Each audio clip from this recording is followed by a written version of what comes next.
J'ai l'honneur d'accueillir, du coup, ici présente, Kenji, 32 ans, mère d'un enfant. Tu es entrepreneuse, donc formatrice dans le domaine de l'esthétique. Tu formes donc dans l'extension de cils et l'épilation au fil, si je ne me trompe C'est pas, bien en ça. Guadeloupe et ailleurs. Ouais. C'est la première fois qu'on se voit. Oui. Là, je fais la meuf professionnelle, etc. Mais pour le backstage, je viens à peine de venir sur Paris. Elle est venue depuis la Guadeloupe, du coup. Ouais. Je viens à peine de venir, il n'y a même pas 10 minutes, là, les gars. L'Uber, il vient à peine de nous déposer et on vient à peine de se voir. Du coup, j'ai juste envie de te serrer dans mes bras, c'est Oui, dingue. moi aussi, Mais je pense qu'on aura le temps de se prendre un petit café après, hors caméra. C'est la première fois qu'on se voit, certes, mais pas la première fois qu'on se parle, parce que ça fait déjà depuis 2 ans consécutifs qu'on travaille ensemble. Écoute, pas de longue introduction. Lorsque tu as commencé, est-ce que tu pensais, toi, aujourd'hui, pouvoir en arriver jusqu'à là, quoi? Tu vois, quand tu as commencé tes débuts dans l'entrepreneuriat, est-ce que tu t'es dit que tu allais être là, faire tout ça, faire de la formation? Non. Je me suis lancée, je me suis juste dit, en fait, crée ta société parce que j'ai pas eu, donc j'ai fait énormément de formations, etc. Mon parcours professionnel, études, par rapport à mes études, ça a été. Et en fait, niveau recrutement en Guadeloupe, j'ai pas eu ce que je voulais ou je passais des entretiens d'embauche et tout. Et sur un coup de tête, il y a ma sœur qui m'a dit Kenji, tu t'es formée en extension de cils, tu sais combien coûte une extension de cils et tout, une pause d'extension de cils et tout, lance-toi. Et je dis, oui, en fait, je sors d'une famille d'entrepreneurs. Ok, donc t'es pas la seule entrepreneuse de ta famille. Mes parents ont toujours eu, on a toujours eu la fibre commerciale, ma mère est comptable, etc. Okay. Et il y a toujours eu envie d'ouvrir des boutiques. Enfin, mes parents, ils avaient une boutique ils ont ouvert la boutique Lévis en Guadeloupe. Oh, ouais. Ok. Il y a un moment où j'habitais à Saint-Martin, où mes parents avaient une boutique d'accessoires et tout.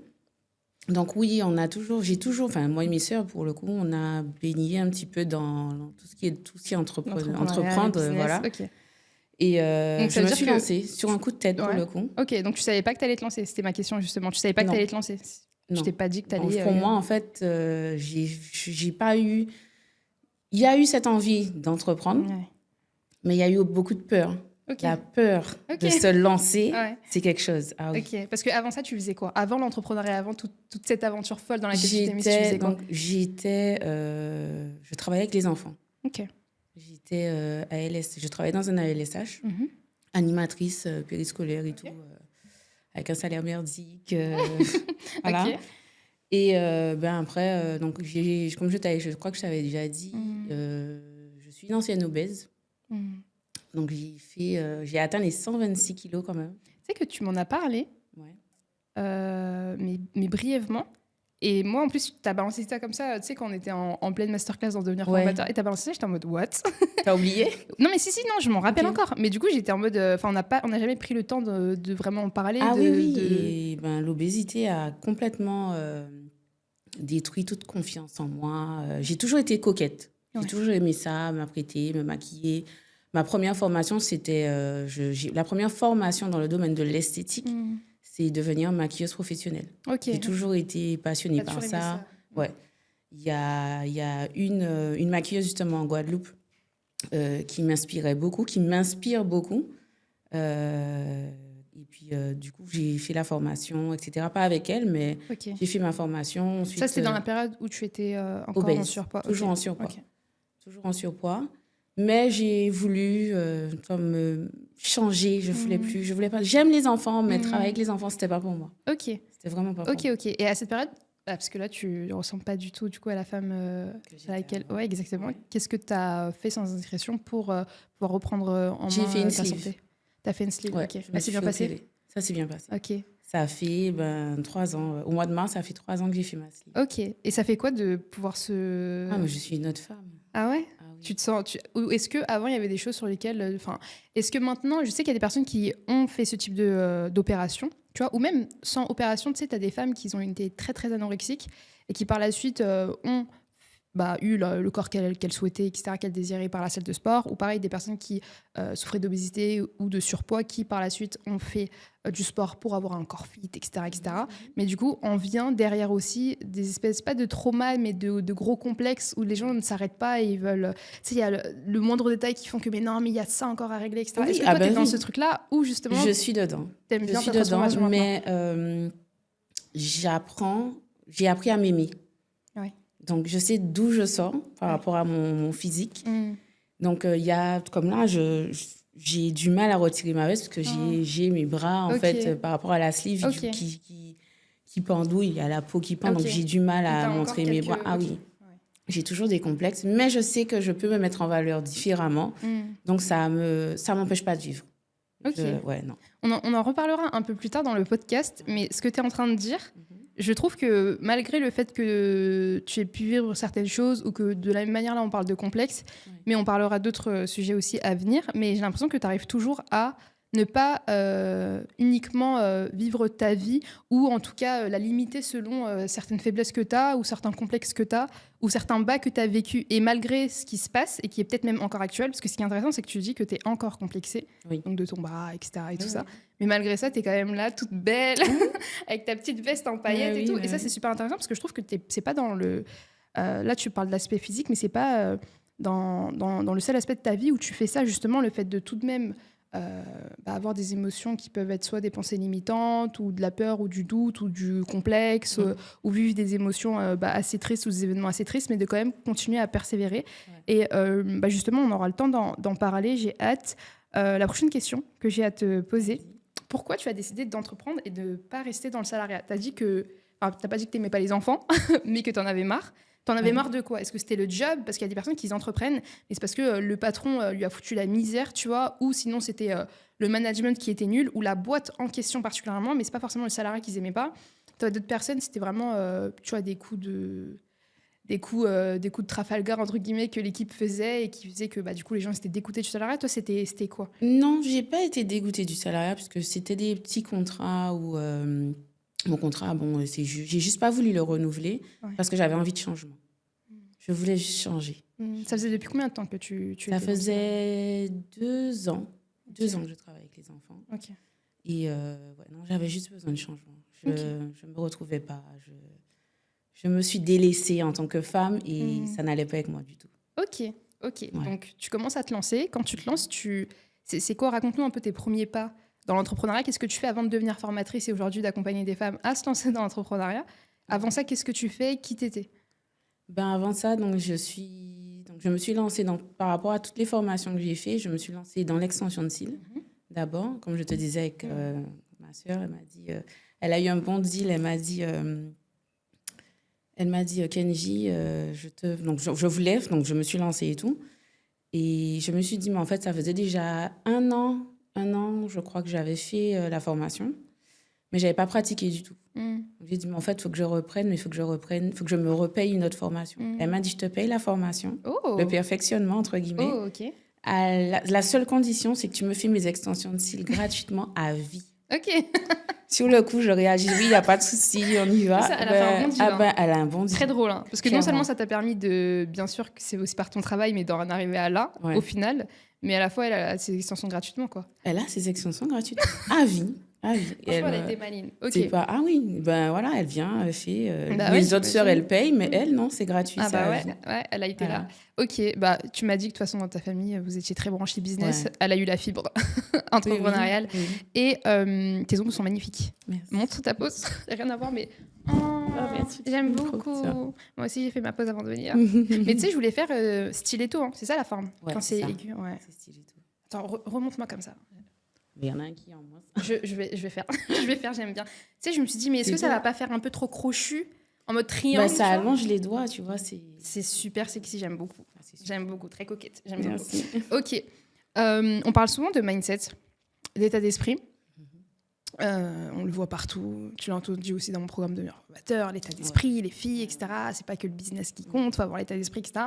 Mais concrètement, pour toi, c'est quoi avoir un état d'esprit? Parce qu'en réalité, on parle d'état d'esprit, mais de là où nous, on venait, même si voilà, on n'a pas manqué de nourriture, ou voilà, quoi, tu vois, mais on Oui. vient quand même d'une classe moyenne. Oui, oui. Et de là où on vient, on n'avait pas forcément les connaissances qu'il fallait pour entreprendre une activité qui génère des centaines, des milliers d'euros. On n'avait pas forcément l'état d'esprit, mais pourtant, on a quand même fait des choses. Et moi, en fait, ce que j'aimerais dire, c'est justement le fait qu'on parle souvent du fait d'avoir l'état d'esprit comme étant quelque chose sur le fait de déjà avoir de la connaissance, tu vois. Alors que pour moi, l'état d'esprit, c'est pas qu'une question de connaissance, ou encore que ce soit dans le business ou que ce soit dans la vie ou autre, bien que oui, ça permet aussi d'avoir un meilleur état d'esprit, donc de réfléchir et de mieux agir dans la vie, etc. Tu vois. Mais j'estime que toi, t'en penses quoi sur le fait que là où on était, même si on n'avait pas encore toutes les connaissances qu'il fallait, même avant que je sois ta coach, par exemple, tu vois, même avant qu'on entreprenne, j'estime que déjà pour se lancer, bah, on avait déjà en soi un état d'esprit. On avait le nôtre, avec notre connaissance, mais justement, j'estime que l'état d'esprit, c'est pas forcément quelqu'un qui sait réfléchir, qui pense positivement, qui fait ses trucs de gratitude et tout. L'état d'esprit, ça vient de toi, de ce que tu as au fond de toi. Toi, quand tu as commencé, quel état d'esprit tu avais au moment où on ne s'était pas encore rencontré, où tu avais ton état d'esprit à toi, etc. Enfin, tu pensais comment, tu réfléchissais comment? Parce qu'au final, c'est cette version de toi qui a pris ces actions pour que tu sois la femme que tu as aujourd'hui, tu vois. Ben, en fait, moi, au moment où j'ai décidé de devenir formatrice, mon état d'esprit, c'était je veux du changement. J'aime le changement. Et je sais pas que je suis pas bien où je suis, mais j'ai toujours ce petit truc qui va me donner envie d'aller plus loin. D'aller plus loin. Et le mindset, vraiment, je l'ai développé depuis la formation, devenir formateur. Et aussi, surtout depuis ce qui m'est arrivé par rapport au décès de mon compagnon. Là, en fait, je suis très dans tout ce qui est positivité. Tu crées ce que tu crois, ce en quoi tu crois. Okay, ouais. Ça, c'est... le positif attire le positif. Ça reste toujours... Ouais. Ça restera toujours ma devise à moi parce que c'est clairement ça. Et je l'ai mis en pratique vraiment depuis le décès de mon compagnon. Ok. Où ça me permet ça me permet vraiment de me sentir plus forte, plus courageuse, l'envie de venir en France et de me dire, tu vois, dès que tu viens, vas-y Kenji, je t'invite sur mon podcast. J'ai dit, mais en fait, avant la Kenji que tu n'as pas connue, non, jamais. Ouais, bah oui. Jamais. Oui, j'imagine. Justement, tu dis que tu avais besoin de changement. Ouais. À ce moment-là, c'était ça. Pour éviter de dire que ça, mais c'était ça ton état d'esprit à ce moment-là. Oui. Tu n'avais peut-être pas encore toutes les connaissances, comme je le disais, dans le business ou dans les stratégies ou sur comment faire ou autre, mais tu avais la volonté de changement. Et qu'est-ce que tu en penses justement aujourd'hui de plein de personnes qui pensent qu'il faut d'abord avoir confiance en soi, elles pensent qu'il faut d'abord avoir confiance en elles, par exemple, pour se lancer, qu'il faut d'abord croire en soi ou avoir la foi, etc. Toi, au départ, en fait, de ce que je comprends bien, ton état d'esprit, c'était que tu voulais juste du changement et tu voulais plus avoir ton salaire comme tu disais. J'ai juste foncé dans le tas. Je me suis dit, bon, allez, vas-y, je t'ai appelé. Au téléphone, ça s'est fait. Je te rappelle, je me rappelle du lieu où j'étais. J'étais dans la voiture, on s'est appelé. Et tu m'as dit, bon, vas-y, t'es déjà sur ma formation. J'ai dit, waouh, ça se fait vraiment. Je vais vraiment devenir formatrice. Surtout que ça vient d'une de mes clientes, parce que mes clientes, c'est mes amours, qui me dit, mais Kenji, t'es pédagogue et tout. Et je cherche une formation. Et objectif 2020, c'était 2022. Ouais. Non, on est en 2025. Ouais. Objectif 2000, ça fait 1 an. Ouais. Donc, objectif 2024, c'était au mois de mars. J'ai dit, bon, vas-y, objectif, je deviens formatrice en 2024. 2 semaines après, je l'appelle pour lui dire, bon, c'est bon, tu seras ma première élève et tout. C'est dingue, hein. Tu te rends compte? Mais c'est dingue. Elle m'a dit, mais Kenji, calme-toi. Oui, calme-toi. J'ai dit, mais... Je voulais me lancer, mais tu vas très vite, là. Oui. J'ai dit, mais j'ai jamais pensé que ça aurait été tout de suite. J'ai dit, non, on rigole pas. On a dit, OK. J'ai dit, OK, c'est ça, on fait. J'ai fait. De ce que je comprends, je pars du principe que c'est super important. Moi, je l'ai compris avec le temps aussi. De ne pas justement attendre d'avoir confiance en soi pour faire des choses ou de se sentir prête, parce que quand tu t'es lancée et que tu lui as dit finalement à cette femme-là qui t'a dit mais meuf, pourquoi tu te lances pas formatrice, et qu'une semaine, 2 semaines après tu reviens lui dire bah c'est bon, je suis formatrice en fait, je vais te former, etc. Ouais. À ce moment-là, t'étais pas encore prête, même dans ta pédagogie, t'étais pas la plus confiante, de ce que je comprends. Ah non. Ouais. Non. Ouais. Mais c'est vraiment sur un vrai coup de tête. Ouais, mais c'est ça le truc. Et aujourd'hui, réussi de plus en plus. Moi, je me rends compte que dès que je pense à quelque chose, si je le fais pas, si je me pose, je vais me mettre à réfléchir, je vais stresser, ça va m'empêcher de dormir parce que je dors pas. Je suis overthinker et tout. Je dors pas, je réfléchis constamment. Et si je me pose et que je réfléchis trop, je fais pas les choses. C'est moi, c'est ma façon d'être. Ouais, j'imagine. Et du coup, tu veux directement passer à l'action. Comment? Du coup, tu passes directement à l'action. Ah oui. Tu préfères passer à l'action que trop réfléchir, justement. Ouais. Si je réfléchis trop, je vais penser à tous les scénarios possibles. Donc, si ça foire, etc. Et ben là, en fait... Mais pourquoi, justement, je te coupe la parole, mais pourquoi, malgré tous les scénarios que tu peux avoir, et c'est le moment où, justement, 90% de femmes vont écouter les voix les plus dominantes qui seront les plus négatives, en mode « mais non, te lance pas, tu vas échouer, etc. » Qu'est-ce qui fait que toi, malgré toutes les pensées que tu peux avoir, tu décides de prendre la petite voix qui te dit « allez, tu sais quoi, lance-toi, prends le risque ». C'est le fait de me dire que si je veux, je peux. Ah ouais? Ouais. Si je veux, je peux. Je sais que si j'ai décidé d'entreprendre ça, au pire des cas, je sais pas, ça a foiré, c'est pas grave. Ok. Juste, c'est pas grave. Okay. Je vais me relever parce que je tombe, mais je me relève à chaque fois. Et tu sais, c'est hyper honorable. Moi, j'ai 26 ans et j'ai pas d'enfant. J'aspire à en avoir. Mais aujourd'hui, j'ai pas encore d'enfant. J'aspire à avoir une famille. Mais quand je t'entends, toi, dire au pire, si je tombe ou j'échoue, je me relève, c'est pas grave, j'avance. Je me dis, c'est dingue parce que toi, t'es mère de famille d'un enfant. Ouais. T'as largement plus de risques, tu vois, de pression psychologique aussi sur j'imagine, sur les risques que tu prends, les moves que tu fais. Parce que si tu te foires, c'est pas que toi.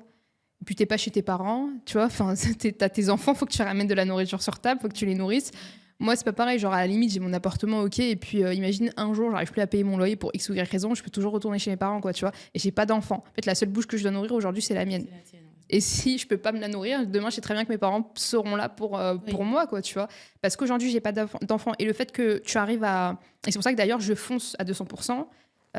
Dans la vingtaine, là, je trouve que quand on n'a pas d'enfant, quand on n'a pas de responsabilité, de littéralement d'un être qui compte sur toi, je trouve que c'est pas le meilleur moment, mais je trouve que c'est un moment pertinent dans lequel justement on peut prendre des risques calculés, si je pourrais l'articuler comme ça. Mais le fait que toi tu arrives quand même à prendre des risques alors que t'es mère de famille, etc., est-ce que toi ça te met pas justement une pression, le fait que oui tu es une femme entrepreneuse, mais c'est pas à mettre de côté que t'es mère. Moi je le remarque que quand j'ai des clientes qui sont mères de famille, leur emploi du temps, la pression qu'il y a derrière, les risques qu'elles prennent, tout doit être forcément compté, calculé.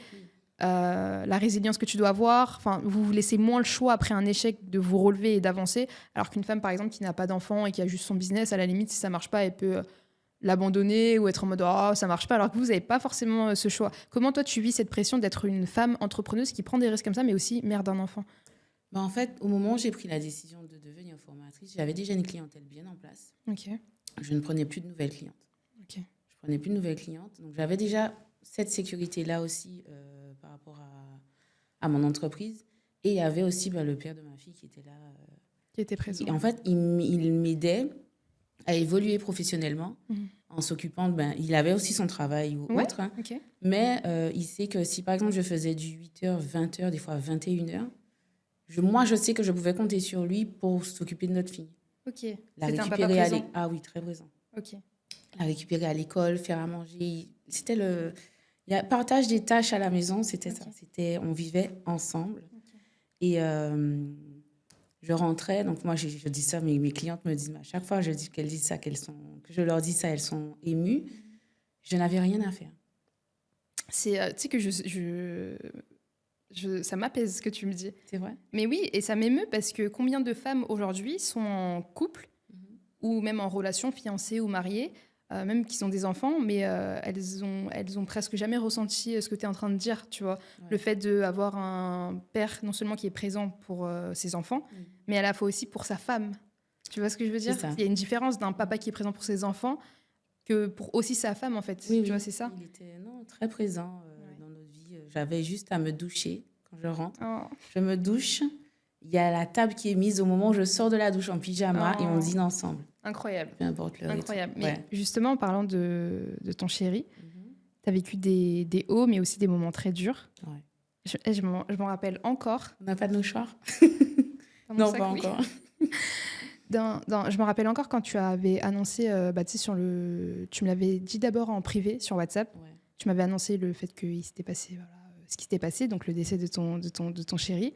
J'étais au Japon à ce moment-là, je me rappelle. Oui, je crois qu'il était tôt, nous, il y avait le décalage horaire. J'étais avec mon chéri, pareil. Et je lui dis, mais là, genre, j'ai tout arrêté. Oui, Et je m'assois, tu vois, et je suis hyper silencieuse. Et je lui dis... Lui, dès qu'il y a un truc, il le voit direct, quoi, tu vois. Et je suis posée, je lui dis attends. Et il me dit ouais, qu'est-ce qu'il y a? Je lui dis attends et tout, parce que j'arrivais pas à lui parler en même temps. Et boum, il se passe ça. Et donc, t'avais tout à gérer d'un coup, y compris tes enfants. Ouais. Comment t'as géré cette période? Ben, franchement, je ne sais même pas. Ouais. Je ne sais même pas comment. J'ai eu une force. Et en fait, j'ai même le fait de le dire. J'ai été forte, je suis forte. J'ai eu du mal à l'accepter au début parce que c'est mes clientes, mais mon entourage me dit tu as l'air forte, tu es forte.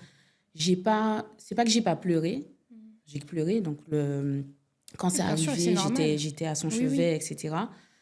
Mais il y a un moment, au moment où on m'a annoncé que c'est fini, j'ai crié non.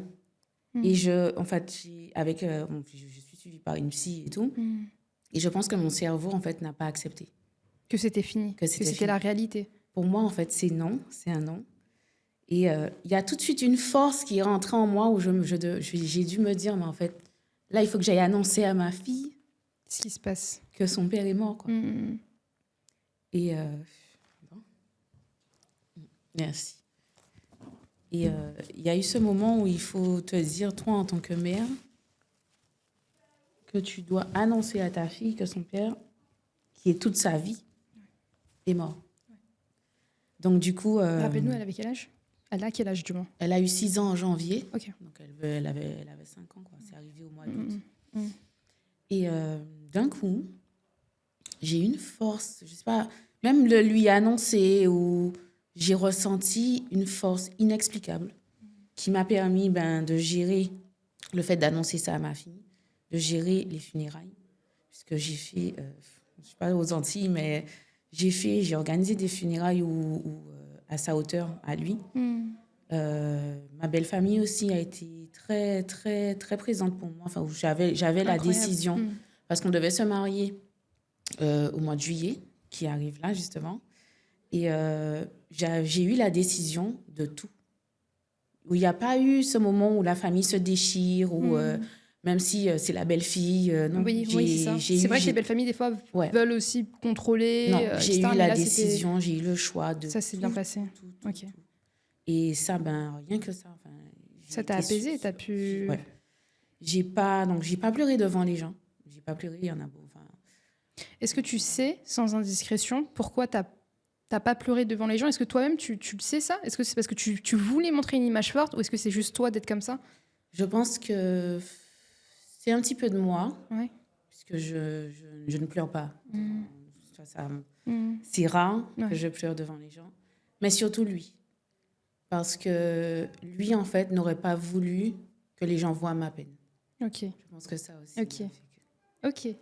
C'est incroyable. Aujourd'hui, on est à plusieurs mois après le décès de ton chéri. Tu as pu m'y reprendre, mais quand même très rapidement. Ouais. Et très vite, je t'avais aussi demandé si tu étais suivie par une psychologue. Ouais. Parce que moi, je me méfie des personnes qui sont fortes après avoir vécu quelque chose. Oui. Parce que je sais ce que ça fait. Et du coup, même récemment, c'est pour ça que quand tu me disais que des fois ça allait, mais que ça allait pas. Ouais, en plus, c'était totalement... on est à distance. Là, c'est la première fois qu'on se voit. C'est pour ça qu'on est en mode ému. Mais aujourd'hui, tu es suivie par une psychologue. Est-ce que tu estimes que la psychologue avec qui tu es, ou les psychologues que tu as pu voir, est-ce que tu estimes que ça vient vraiment t'apporter un soutien, que ce soit en termes de connaissances sur les diverses manières de pouvoir ressentir, comprendre, accepter ses émotions, sa douleur? Est-ce que ça t'aide? Est-ce que rien que le fait de t'ouvrir à quelqu'un t'aide, ou tu n'as pas encore trouvé la bonne psychologue? Parce que ça arrive aussi à plein de personnes qui vivent des choses compliquées, qui vont voir une psychologue, mais qu'en fait, pas que c'était pas la bonne, mais c'était peut-être pas la bonne pour eux, pour leur peine, tu vois. Ouais. Toi, est-ce que ça se passe bien? Je pense ne pas encore avoir trouvé la bonne. Ouais. Après, elle m'a fait quand même prendre conscience que... Comme je lui ai dit que j'étais très entourée, mais je suis entourée, mais comme je dis, je ne m'ouvre pas. Ouais. Je ne m'ouvre pas aux autres. Donc, on va me voir souriante, on va me voir... juste le fait de parler de mon compagnon va me donner un regain d'énergie, de regarder ses photos, ses vidéos. Et on va dire, entre guillemets, c'est plus ma thérapie à moi de revivre les instants avec lui que de voir la psy. Je dois la changer parce que du coup, on s'est rendu compte avec elle. Au moins, je me suis rendu compte que que oui, je suis entourée, mais je suis quand même seule. Ok. Pourquoi? Parce que je ne peux pas dire vraiment ce que j'ai sur le cœur. Ok. Pour ne pas blesser Ok. les personnes qui m'entourent. Pour Du ne coup, pas je les blesser protège. ni gêner aussi, tu penses que Ouais, tu non, gênerais en parlant de ce que tu vis? Est-ce que tu penses que tu penses que les autres... Est-ce que c'est parce que tu n'as pas envie de gêner les gens, les déranger avec tes problèmes, ou c'est plutôt pas pour éviter de parler de cette peine pour que tout le monde puisse C'est avancer? vraiment pour ne pas les blesser. Ouais. Pour ne pas les blesser, parce que les personnes à qui je peux me confier sont eux aussi dans le mal Oui. par rapport à ça. Ok. Et du coup, je m'ouvre à de nouvelles connaissances, Ok. d'autres personnes à qui, moi, Kenji, qui ne se fait pas vraiment d'amis. Oui. Ouais. Mais maintenant, je prends les choses comme elles viennent, où en fait, il y a quelqu'un qui va venir me voir, ça va et tout. Je vais tout de suite avoir envie de parler. Donc, on connaît un petit peu mon histoire par rapport au réseau. Mais j'ai plus de facilité à m'ouvrir à des inconnus Mais tu sais que que de moi mon aussi, entourage. Ouais. tu sais que dans mes masterclass, je pense que là, il y a moyen que tu puisses connaître plus, si tu étais présent dans les coachings, dans les masterclass, etc. Il y a moyen que tu puisses plus connaître de certains bouts précis de ma vie sur les difficultés que j'ai vécues que mes propres proches. Donc, si vous voyez ce podcast, c'est pas que je vous aime pas, mais c'est une réalité. Et c'est vrai que quand on est à petit comité, j'ai beaucoup plus de facilité à pouvoir dire les choses, surtout quand je sais que c'est des inconnus.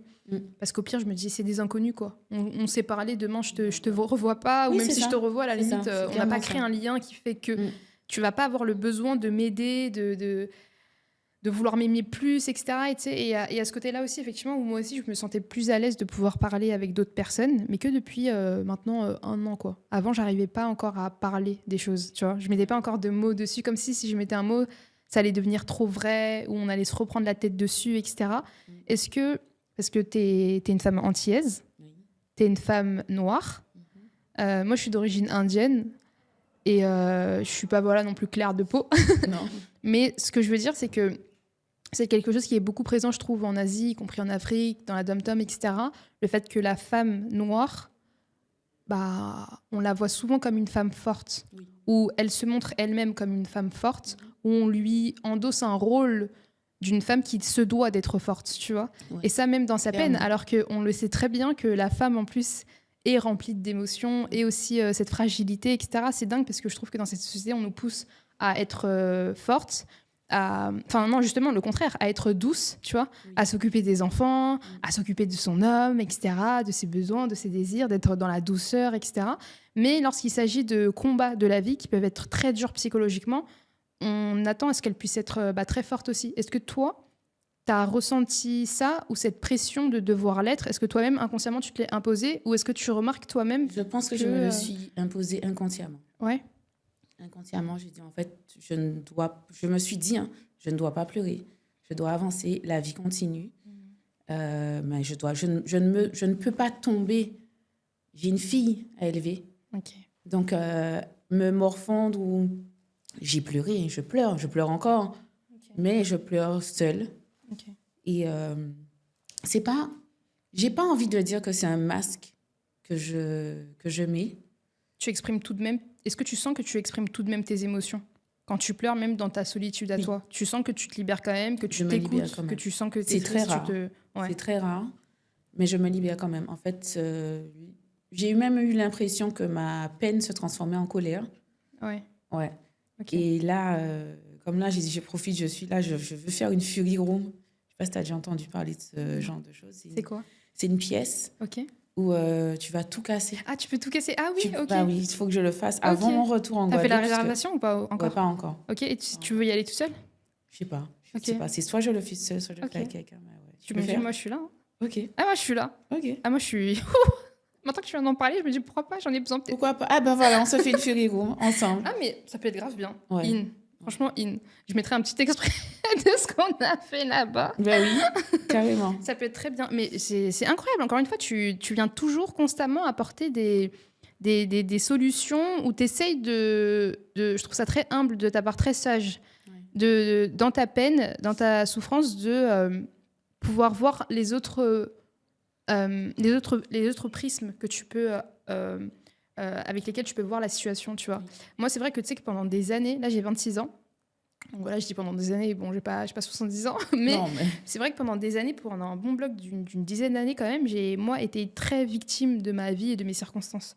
J'en parle un peu sur les réseaux sociaux, mais j'ai encore du mal à dire vraiment les termes, les mots précis, psychologiques, etc. Mais j'ai vécu, du coup, 3 années très sombres où, bah, tu vois, je parlais presque à personne. Ma famille, pendant 3 ans, ne savait pas que leur fille, que ma soeur ne savait pas, mon frère ne savait pas, que leur petite sœur était en train de s'effondrer au point de finir dans les bancs de l'hôpital, etc. Ouais. Et c'est que 3 ans après que quand il y a l'ambulance qui vient, tu sais, devant chez moi, mon frère s'en rend compte en fait de ce qui se passait. Tu vois, parce que bah, l'ambulance leur parlait, leur disait bah, il se passe ça, est-ce que vous n'avez pas vu ça sur le corps de votre petite sœur? Et il dit ouais, mais non, etc. Limite, c'était, je crois, la deuxième fois de sa vie qu'il m'avait dit qu'il avait tremblé, tu vois. Ouais. Tellement il était choqué que tous les jours, il me voyait dans la pièce, dans la maison, et je faisais, tu sais, la petite clown. J'étais toujours en fait une boule d'énergie positive. Moi, j'étais, au contraire, je portais vraiment un masque. Et justement, je m'amusais parce que je nommais mes masques carrément. Moi, j'étais dans un délire. Okay. Après, j'étais jeune. Mais c'était pour te dire à quel point j'avais un personnage qui faisait que quand j'étais triste, je pouvais le montrer et l'exprimer qu'avec moi-même. Mais quand j'allais bien ou que j'allais mal, si j'étais en face de ma famille ou de mes amis ou à l'école, ça se voyait pas du tout, quoi. Sauf que petit à petit, j'ai commencé à fatiguer. Parce que quand tu as autant pas d'estime de toi ou de confiance en toi, j'estime qu'au bout d'un moment, ça commence à se voir, tu vois, c'est juste plus possible. Et je sortais pas. J'allais plus aux soirées, j'allais plus aux fêtes. J'y allais pas de base, mais tu sais, on commençait à grandir, il commençait à avoir des soirées, des ci, des ça. On m'invitait, encore et encore. Et au bout d'un moment, on commençait à plus m'inviter parce que bah, forcément, une amie qui dit non à chaque fois, bah, on finissait par l'oublier, exactement, ce qui était totalement normal. Et je me suis effacée petit à petit et je me suis totalement isolée, tu vois. Okay. Mais par mes propres schémas de pensée. En fait, j'avais énormément du mal. Donc, quand j'avais 19 ans, 20 ans, 21 ans, 22 ans, etc., j'avais vraiment du mal, il y a 3 années en arrière, comme là, ce que tu es en train de me dire, pouvoir voir une situation que j'avais vécue ou subie, ou que moi j'interprétais par mes pensées, et réussir à pouvoir penser autrement de la situation.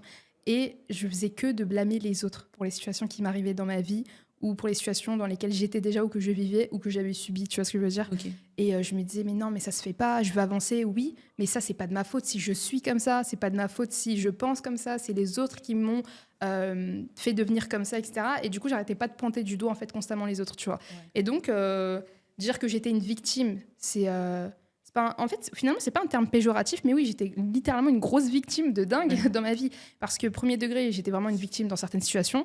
Mais au-delà de ça, j'avais vraiment une mentalité de victimisation au quotidien qui faisait que, légitime ou pas, ne m'aidait pas en tout cas à pouvoir avancer. Et du coup, j'ai pris vraiment énormément de temps à me responsabiliser. Et le fait que toi, lorsque tu parles de tout ce qui se passe dans ta vie, je trouve que tu arrives toujours à ramener une variante. Et je trouve que c'est ça aussi l'intelligence. Ouais. Tu vois, j'ai pris du temps à savoir c'est quoi la définition de l'intelligence, mais pour moi, l'intelligence, ça structure aussi comme le fait de pas juste avoir une connaissance ou de la culture générale sur le fait de maîtriser toutes les capitales de chaque pays, tu vois, de la carte. Il y a ce type de culture générale, je trouve, mais on a l'impression qu'avec l'école, tu vois, on a l'impression que l'intelligence, c'est ça, quoi. C'est d'avoir des bonnes notes, de s'y connaître sur certains domaines, d'avoir une bonne culture générale sur ce qui s'est passé dans les rangs de la France, et puis basta, là, t'es intelligent, quoi, tu vois. Mais moi, je trouve que ça, c'est de l'intelligence, le fait de pouvoir voir la vie ou ta situation avec d'autres prismes et de se dire, OK, si je le vois dans ce prisme-là, dans ce point de vue, est-ce que c'est plus pertinent pour moi? Avec quelles ressources je peux agir aujourd'hui? De quelle manière je peux me débrouiller? Et tout ça, je trouve que tu l'appliques à merveille. Est-ce que tu t'en rends compte?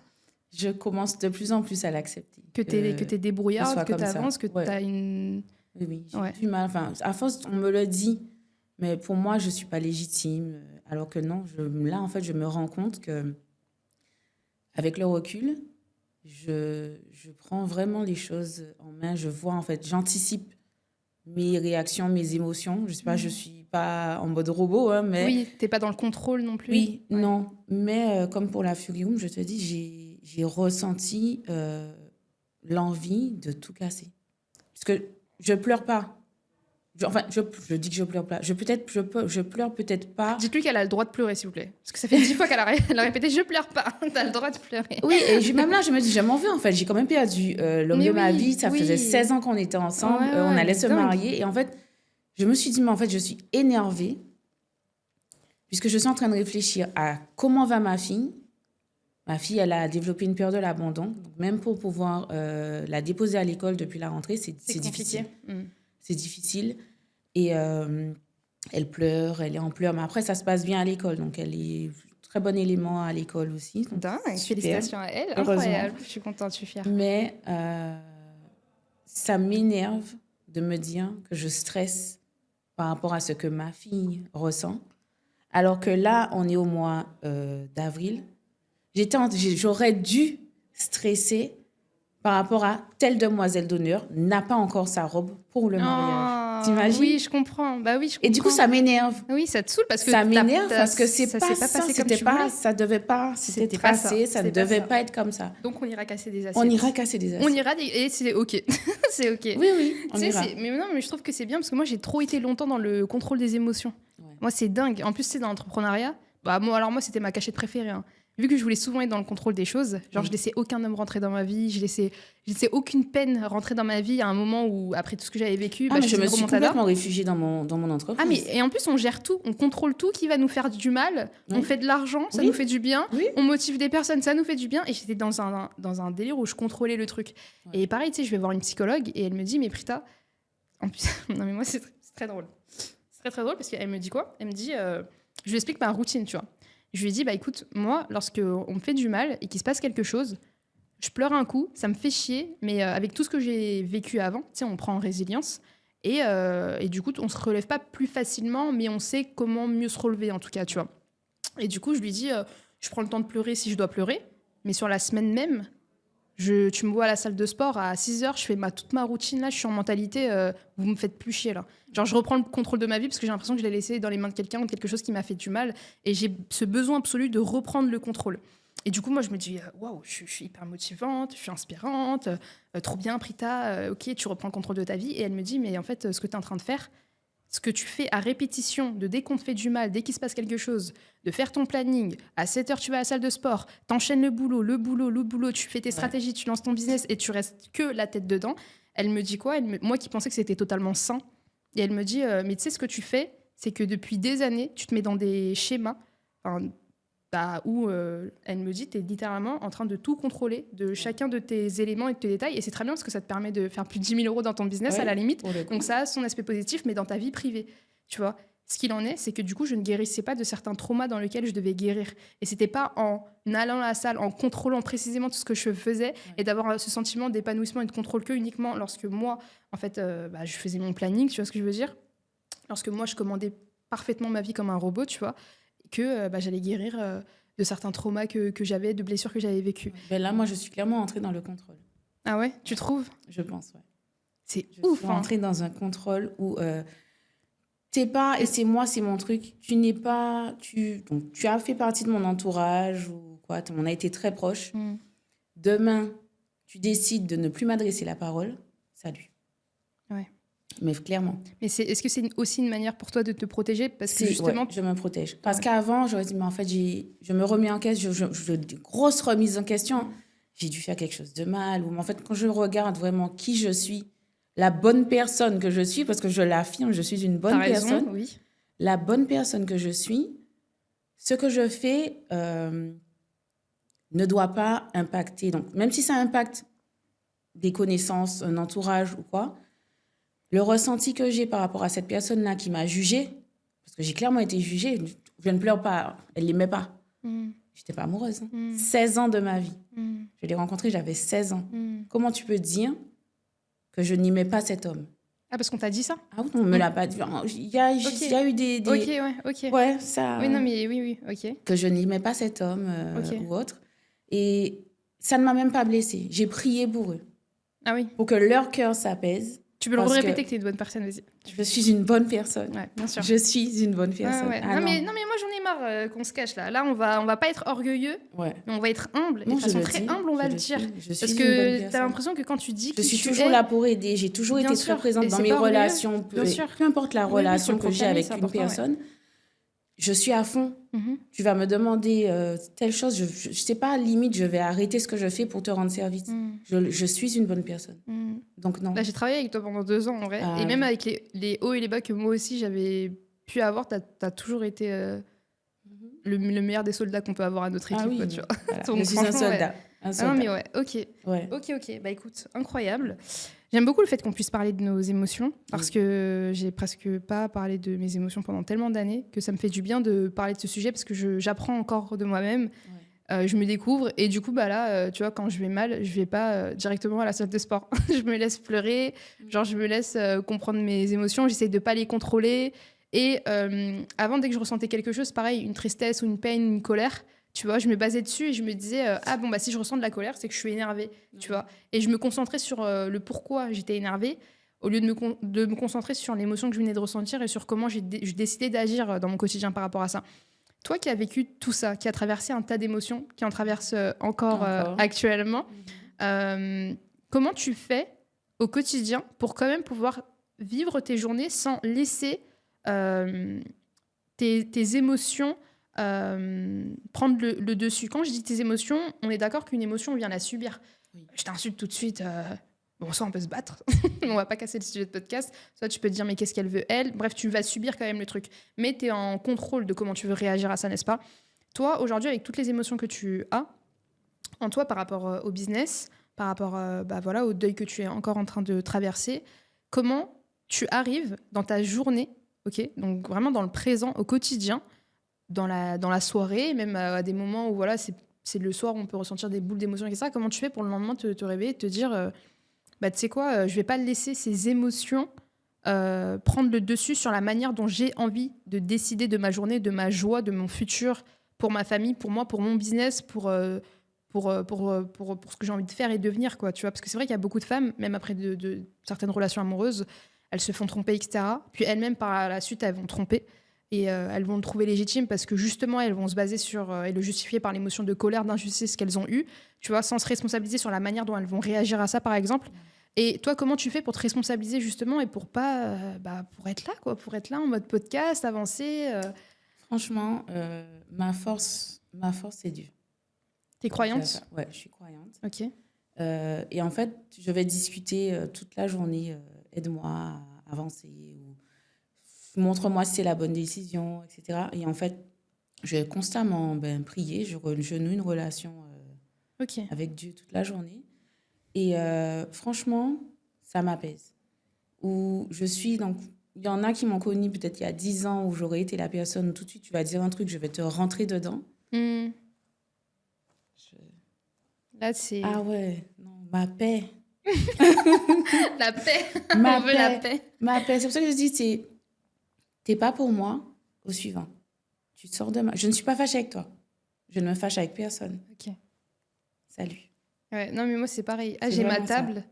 Et il n'y a pas de souci sur le fait qu'on ne se comprenne pas, qui s'est passé, même dans le business que dans la vie, tu sais, des fois ça peut mal se passer avec certains clients, ou même dans la vie avec les amis. Je suis pas en mentalité, encore une fois, quand tu as un bon cœur et que tu aimes ton prochain, tu peux pas être dans une mentalité où tu te dis, du moins tu ne dois pas ou tu dois discipliner pour pas haïr la personne, tu vois. C'est pour ça que moi je m'en fous un peu de ces histoires de karma d'ailleurs, que ça existe ou pas, bon, c'est propre à chaque personne de ce qu'il croit, mais moi, tu vois, je m'en fous de me dire si une cliente... l'a mise à l'envers à pas me payer ou X ami qui m'a trahi ou autre, je me dis pas que j'ai envie, genre je me dis pas Dieu va s'en occuper, genre j'arrive même pas à penser comme ça parce que j'ai pas envie que Dieu s'en occupe non, je veux juste voilà. Que apprendre de tes erreurs, ouais. avance, fais pas ça à quelqu'un d'autre, mais j'ai pas envie de te sauter le mal parce que j'ai l'impression que tu me laisses un petit point noir dans mon cœur à penser comme ça pour toi et tu mérites pas, ton action ou ta personne ne mérite pas à ce que ça puisse faire ça dans mon cœur, tu vois. Oh ouais, c'est ça. Non mais totalement. Non mais ça justement quand il y a une cliente ou autre, ouais. On sent que c'est pas pour moi. J'ai cette capacité-là à ressentir les choses. Je sais pas, j'ai pas de don ou quoi que ce soit, hein, mais j'ai une intuition où... L'intuition, c'est fort. Ouais, j'ai une intuition où je sais que cette personne-là n'est pas faite pour moi ou pour venir dans mon local. Dans ton local, dans ton business. Du moment, enfin, même si la personne va prendre rendez-vous en ligne, puisque j'ai une plateforme de prendre rendez-vous, elle va prendre rendez-vous. Au moment où, puisqu'il y a quand même le contact où je demande des nouvelles clientes de confirmer le rendez-vous 48 heures avant et tout. Si je sais, donc dans la façon où la cliente va m'aborder, je sais si oui ou non c'est une cliente qui est pour moi. Ok. Et si c'est pas pour moi, donc je vais la faire. Où je sais pas si tu as déjà ressenti, donc toi en faisant ça, tu vas être en contact avec une personne et cette personne-là, elle va te lessiver. Ah mais oui, non mais moi, business de service, ça peut m'arriver. Elle va te lessiver. En fait, j'ai encore une fois cette capacité-là à ne À le faire sentir en et sorte arrêter. qu'elle ne vienne plus. Ok. On n'est pas fâchés, on n'est pas... Ok, je ouais, sais vois. pas, il y a un truc que je vais faire, je ne pourrais pas t'expliquer. Moi, j'ai encore du mais mal qui à l'heure va- actuelle. Ça m'est arrivé récemment, mais je vais que le sentir à la fin quand vraiment la personne va le montrer, quoi. Enfin, tu vois, qu'elle va me prendre la tête pour un rien alors que tout se passe correctement, etc. Que je vois que ça me prend dans mon énergie alors qu'en fait. Et du coup, là, je sais pas que je suis naïve, mais je me concentre tellement pas sur ça que des fois, j'arrive pas à le remarquer tellement je suis trop portée sur le fait de vouloir aider mes clientes à avancer. Tu dois mettre en avant ta paix intérieure. Ouais. Mais Ta du coup, paix. mon entourage le remarque et ils me disent, mais sur tout ce qui s'est passé, quand tu regardes, bah non, tu vois bien que là, c'est pas comme ça et tout. Et moi, je couvre tellement les personnes des fois de mon amour que moi-même, je ne vois pas Ouais. dans leur individualité la manière dont ils peuvent se comporter avec moi des fois. Mais du coup, je me responsabilise par rapport à ça. En parlant de business et de clients, tu as réussi à générer plus de 10 000 euros en moins d'une centaine de jours grâce à ta formation d'extension de style. Générer plus de revenus aujourd'hui, est-ce que ça te permet de faire des choses que tu ne pouvais pas avant? Et si oui, quoi? Est-ce que ça te change la vie de faire de l'argent? Est-ce que ça y va petit à petit? Est-ce que non, finalement? L'argent, pour moi, c'est éphémère dans tous les cas. Ouais. Mais, ah oui, ça fait du bien. Ouais. Ça fait T'as pu faire quoi Parce de nouveau que tu faisais pas avec un SMIC avant? Imaginez déjà le mariage, Ouais. les voyages. T'as pu voyager? J'ai pu voyager. Okay. Je commence à voyager. Je suis en plein voyage. Je réfléchis déjà à mes prochains voyages. C'est pas c'est mes prochains voyages. Et avant, dans le salariat, dans ton salaire fixe, ça, tu ne pouvais pas te projeter de cette manière? Ah non, mais en toute transparence, je touchais que 800 euros. Ouais, donc, c'était pas assez... Je n'avais pas, donc je payais. Donc, il y avait ma voiture, donc mon crédit, mes courses, etc. Mais c'est tout. Ouais. J'arrivais à gérer 200 euros pour me faire plaisir, shopping, etc. Et c'est tout. Il n'y avait pas de sortie, il n'y avait pas de... Ok. Non, alors là, maintenant, je sors, je vais au resto. Dès que j'ai envie de m'acheter quelque chose, je ne réfléchis pas. Je dois quand même faire attention. Parce que l'argent, comme on dit, c'est éphémère. Mais je fais en sorte de bien placer mes sous. Tout de même. Je fais attention. Je suis très responsable aussi à ce niveau. Et... oui, non, offrir à ma fille ce voyage. Parce que moi, c'est du pro, mais elle, c'est ses vacances. C'est ses vacances, ça va se souvenir. Elle est en vacances, souvenirs, elle est bien. On aime Saint-Martin, parce que j'ai vécu là-bas depuis petite. Donc, je sais déjà que je vais devoir y retourner et tout. Tu as fait une formation, meuf. T'as fait je suis formatrice dans le domaine de l'extension de site. J'avais envie d'acheter une formation chez toi juste pour faire la formation dans ce cadre. Je mets les vidéos, villa, piscine au milieu, table de massage avec tes nanas qui formaient, mais le mood de dingue. Ouais. Quand tu as commencé, tu pensais que tu allais pouvoir en arriver à là, faire des formations dans des villas, même pas imaginé ça. J'avais même pas imaginé. C'est dingue. Hein. Ouais. Félicitations pour toi. Et j'en ai une autre qui arrive là. Tellement fière. Ouais. Qui arrive au mois de mai, où je visualise 10 élèves. Ah ouais, 10 élèves. 10 élèves. C'est dingue. Épilation au fil. C'est dingue. On est 8. Franchement, c'est incroyable. Ouais. Pour terminer, moi, je suis jeune, comme tu le sais. J'aspire à avoir des enfants plus tard et j'aime aussi apprendre d'autres personnes. Tu es mère de famille aujourd'hui et puis avec tout ce que tu as vécu, au-delà d'être une mère de famille, tu es entrepreneuse, mais moi qui aspire à avoir des enfants et qui aujourd'hui, justement, je peux prendre des risques, je peux me casser la gueule, même si j'essaie de me casser la gueule au maximum au quotidien pour vite apprendre. Moi, je suis vraiment en mentalité, je dois échouer. Vas-y, la vie, là, fais-le-moi vite savoir pour voir tu vois, ce que je dois apprendre, là où je dois avancer, là où j'ai mal fait, etc. Donc moi, j'ai pas de mal avec le fait de prendre des risques. Est-ce que toi, tu as un conseil à me donner en tant que femme, de femme à femme, alors que moi, j'ai pas d'enfant encore aujourd'hui? Est-ce que je devrais plus profiter, plus voyager? Tu sais à quel point je travaille très dur. Est-ce que je devrais continuer de travailler, continuer de prendre des risques? Ou est-ce qu'il y a des choses que je devrais faire ou pas faire? Enfin, tu vois? Franchement, de femme à femme, moi, en tant que mère, profite. Ah ouais? C'est pas impossible. C'est pas impossible puisque, regarde, je le fais. Oui. Je le fais. Voyage. C'est pas impossible. T'es jeune. Bon, moi, j'ai eu ma fille à 26 ans. Ok. Donc, voilà. Mais c'est pas que si c'était à refaire, j'attendrais puisque je voulais ma fille. Vraiment, j'ai dit après 10 ans de relation, je fais un enfant. D'accord. C'était ça. Ok. Carré. Avec ou sans travail, 10 ans de relation, je veux un enfant, j'ai eu mon enfant. Mais, franchement, en conseil, en fait, tout est une question d'organisation. Ouais. Tu peux être présent pour ton enfant, tu peux être présent pour ta carrière, femme entreprenante pour ta carrière. Ouais, c'est ça. Clairement. Ok. Il n'y a plus... Après, bon, à 10 000 € le mois, tu te prends une nounou. Oui, tu te prends une nounou. Je te dis, bon, allez, ma puce, Mais tu sais je que c'est gère ce que je me rendez-vous. dis. J'essaye, parce que c'est vrai tu que... voyages avec ton enfant, tu voyages avec ta nounou. Ouais, mais dingue, mais de fou. Je me dis qu'en réalité, si là, je travaille à fond, que j'investis correctement, que j'impacte comme je veux le faire, etc., que je vis de ma passion et que je réussis correctement de plus en plus financièrement, mon but là, je fais entre les 10 000 à 30 000 euros le mois. J'aimerais vraiment passer là sur le cap des demi-millions quoi, sur cette année. Oui, tu vois, oui, gros je te le objectif, souhaite, genre, let's tu go. l'auras. Merci ma vie. Et ouais, je me dis ça, je me dis, mais pourquoi je me prends la tête sur les enfants? Tu sais, il y a cette pression aussi de me dire, est-ce que j'en fais maintenant? Parce que bon, est-ce que c'est trop tard d'en faire après 30 ans, etc. Mais d'un autre côté, je me dis, j'ai aussi envie de voyager, de profiter, etc. De bâtir ma carrière, j'ai envie de me concentrer à 200% dessus. Dis-toi, je voulais prendre un chien, mais j'ai pas envie de prendre de chien tellement je me dis que ça va du coup prendre de mon temps, même si c'est logique, mais pour faire les balades et tout. Et même mon temps, je le compte tellement de cette manière que je me dis, mon temps là est trop précieux. Au-delà de l'argent, au-delà de tout ce que je fais, mon temps est tellement précieux que je me dis qu'il faut que je l'utilise de la meilleure des manières, tu vois. Je suis butée sur ça. Ce que tu peux faire, et c'est profite pendant 1 an, parce que tu veux ton enfant. Ouais. Tu veux. Ouais, je le veux. Ah oui, Tu veux, moi donc, je veux. voilà. Profite pendant 1 an, parce que tu vois, ton million que tu vises, etc. Ouais. Profites-en pendant 1 an. Et après, vas-y. Parce que tu débutes vraiment dans les voyages. Tu as fait Japon. Ouais, T'as été où Japon, encore? Égypte, Égypte. Chine. Ouais. Vas-y, on va dire 3 voyages encore. Je pense que je vais. Ouais. Balance. En fait, c'est ce que je me suis dit. Je me suis dit que là, sur les 2 prochaines Parce que années, c'est là, tout aussi beau. je me donne hein. à fond dans le business, tu vois. Ouais. Et pour stabiliser de l'argent, comme ça, même quand j'ai mon enfant. Parce que oui, quand je parle d'enfant, oui, on peut faire un enfant, même au chômage, si vous voulez, etc. Chacun sa vision de voir la chose. Mais moi, j'aspire quand même à pouvoir, si je le peux, même si à chaque fois qu'on me dit ça, on me dit, ouais, mais tu verras rien que se passe comme prévu. Mais laissez-moi être dans ma bulle organisationnelle. Je préfère justement me dire que je ferai mon enfant quand j'aurai de la stabilité, quand émotionnellement, j'aurai envie aussi d'être là pour ma famille, etc. Là, je suis tellement butée dans ma carrière que j'ai tellement d'énergie et que ça me va de pas avoir d'enfant maintenant, de pas faire ça maintenant et de pouvoir attendre pour stabiliser ça. Et justement, comme tu l'as dit, je sais que il y aura aussi la nounou, il y aura aussi, je pourrais aussi être proche de la famille. Tu vois ce que je veux dire? Oui. Genre, je sais pas, j'ai pas envie d'accoucher, d'être aux États-Unis et pendant 1 an ma famille voit pas le bébé, etc. Tu sais, c'est pour ça que je préfère me concentrer sur ma carrière Oui. et après y aller quoi. Et j'essaye au mieux possible de pas me comparer sur les femmes qui ont des enfants. Sachant que ma sœur aussi, elle a un enfant. Oui. Elle en a un maintenant, ouais. Et du coup, tous mes grands frères et mes grands sœurs, c'est bon, maintenant ils ont des enfants. Je suis la petite dernière, tu vois.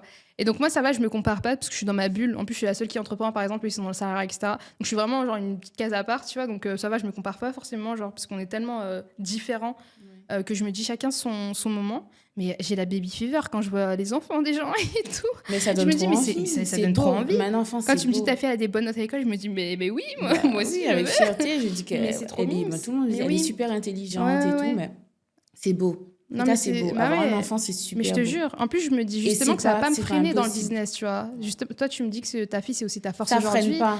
Mais oui, Ça peut te ralentir ça parce que dépend de comment tu le tu vois. vas être à l'écoute de ton enfant. Tu dois Oui, être à l'écoute bien de ton sûr. enfant. Parce que être présente professionnellement et physiquement Et émotionnellement pour ton enfant, c'est deux choses émotionnellement pour ton différentes. enfant, faut. Donc ça te rajoute une charge mentale. Bien sûr. Ça te rajoute clairement une charge mentale. Mais encore une fois, le fait d'être entrepreneuse, je gère mon planning en fonction de ma fille. Mhm.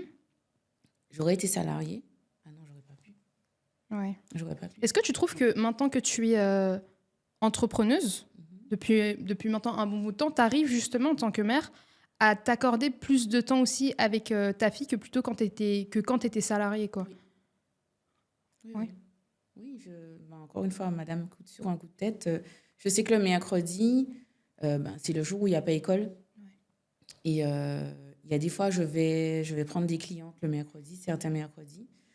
Si j'ai envie d'aller quelque part avec ma fille, je vais avancer mes rendez-vous. Au pire des cas, je vais faire des nocturnes. Mhm. Et je vais avoir la journée entière avec ma fille. Ou je peux l'amener au parc, ou je peux l'amener à l'hôtel. Maintenant, tu le sens que tu as la main sur ton emploi du temps, quoi. J'ai la main sur mon emploi du temps et mes finances. Ouais. Parce que, OK, même si on est disponible, mais financièrement parlant, je peux l'amener où je veux, où elle a envie. Je vais Non, pas mais la... ça me motive à tellement faire de l'argent pour mettre bien mon héritage à mes enfants, je te jure. Ah, mais le bonheur, ça. De pas, mardi, en fait, devoir être je ne sais où, de pouvoir... Enfin, tu sais, genre même, j'aimerais trop... je sais sais pas, moi, je pense tout plein de trucs pour mes enfants. Ça me tue, j'ai pas d'enfants, mais je pense tellement à eux. Ouais. Dès qu'ils auront l'âge de parler, je vais leur dire, mais tu sais, moi, je pensais à ça et tout. Et j'ai trop hâte. Je te jure, en ce moment, je suis en mood famille. Ouais. La famille, maintenant, ça devient trop important pour moi. J'ai envie de fonder ma famille. Ouais. Mais du coup, je pense souvent à eux et stratégiquement aussi, et y compris même sur la gestion de mon argent maintenant. Avant, même encore aujourd'hui, je suis très forte à faire de l'argent, tu vois. J'ai commencé à découvrir, j'ai pu monter à plus de 10 000 euros maintenant, et ça depuis 2 années consécutives. Là, je suis sur ma 3e année. Tenir un MRR à ce niveau-là et de façon stable, toute seule, sans employé, sans local ou quoi que ce soit, c'était dur. Je le fais encore. Mais justement, je me dis que là, c'est le moment où justement, en fait, quand je travaille pas que en pensant à moi ou à mes projets, ou tu vois ce que je veux dire. Oui. Je pense constamment à mes enfants. Pourtant, je les ai pas encore. Et à ma famille, tu vois ce que je veux dire. Et je me dis que j'aimerais que les choses soient comme ça, etc. J'entends les petites voix qui me disent, des fois quand je raconte ma vie, tu vois, on me dit, ouais, mais Prita, tu verras que tu veux faire un bébé à 28 ans, mais ça va devenir plus tôt et tout. J'essaye pas d'écouter ça et je me dis, tu sais quoi, j'ai envie de me fier à mon plan. Pourquoi pas s'organiser en fait pour faire les choses comme j'aimerais les faire, tu vois, à la limite. Et me dire qu'à ce moment-là, on vivra la vie à ce moment, tu vois. Mais j'ai quand même envie d'avoir un minimum de préparation financière avant d'avoir des enfants, parce que j'ai l'impression que nous, les femmes, on est tellement peu éduquées sur la recharge que ça peut avoir aussi d'avoir un enfant à la maison, voire plusieurs aussi, tu vois. Et pour moi, ça, c'est un sujet qui, dès qu'on me parle d'enfants, moi, je parle aussi d'argent, quoi, tu vois. Ouais. Parce qu'on a beaucoup ramené ce truc de, oui, c'est le mari qui ramène la thune à la maison. Donc, ça n'existe plus. Donc c'est pas à la femme de réfléchir à ça, mais j'estime qu'en 2025, je sais pas pour vous, c'est propre à chaque personne, mais moi, en tout cas, dans mon adultité, en tant que femme, que mon chéri fasse de l'argent ou pas, ou ramène de l'argent ou pas pour nos besoins, donc les miens et mes futurs enfants, j'estime qu'il est super important de nous aussi, en tant que femmes, pouvoir être éduquées, mais sincèrement, financièrement, tu vois. Oui. Aussi pour sa famille, tu vois, pour ses enfants, etc. Et pour moi, c'est tellement important que du coup, je fais beaucoup attention. Avant, je faisais pas tant attention que ça sur mon épargne. Ouais. Mais là, justement, je me dis, j'ai 26 ans, là, je vais passer sur mes 27 ans le 28 juillet. Je me dis, non, je veux quand même une bonne épargne, etc. Je sais pas à quel moment je vais avoir un petit bébé, tu vois, ça se trouve, je vais me dire, bon, allez, plus tôt. Tu vois, si tu te dis 29 ans, peut-être que ça va arriver avant. Bien sûr, et puis, oui. Bien sûr, parce qu'il suffit que j'ai pas d'épargne, je me dis, tu vois. Et qu'est-ce qui se passe ? Peut-être que du coup, je pourrais pas recruter quelqu'un dans mon business parce que j'ai pas eu d'épargne. Et qu'est-ce qui fait ? Du coup, mon business, il stagne, il chute à la limite. Et en plus, je serai occupée avec mon enfant. Tu vois, je vais être une nouvelle mère, etc. Et il y a plein de choses qui peuvent petit à petit se casser si t'as pas eu une bonne préparation financière. Et du coup, j'essaie d'anticiper tout ça. Est-ce que toi, aujourd'hui, sur cette année, tu as des objectifs, des ambitions à leur partager, à leur dire financièrement ou sur de la formation ? Où t'en es ? Est-ce que tu as des projets à venir par rapport à ça avant qu'on puisse clôturer ? Alors, oui, il y a des projets, il y aura toujours des projets. Oui, toujours. Toujours des projets. Là, franchement, pour rester dans le domaine de la formation, j'ai des objectifs où je dois faire au moins une formation à Saint-Martin. Okay. Et je réfléchis à la Martinique. Oh, ok. La Martinique, pourquoi ? Parce que... Pareil pour les épilations au fil. Je me souviens, il y a peut-être plus d'un an, où il y a une Martiniquaise qui était en vacances, qui cherchait partout une personne qui faisait les épilations. Les personnes faisaient.